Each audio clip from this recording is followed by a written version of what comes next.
আসসালামু আলাইকুম ওয়া রাহমাতুল্লাহ। হ্যালো প্রবাসী বন্ধুরা, আজকে জুমার দিন, খেয়াল আছে তো? সকলকে জানাচ্ছি পবিত্র জুমার দিনের শুভেচ্ছা। পবিত্র জুমা মোবারক।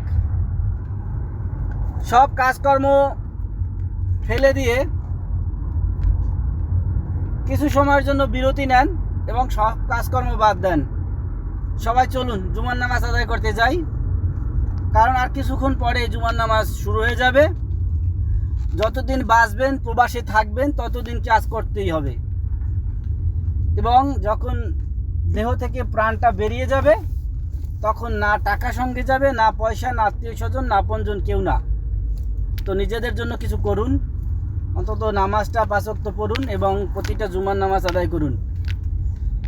সকলকে রইল জুমার দিনের শুভেচ্ছা। পবিত্র জুমা মোবারক। আশা করি সবাই জুমার নামাজ আদায় করবেন। সবাই ভালো থাকবেন। আল্লাহ হাফেজ।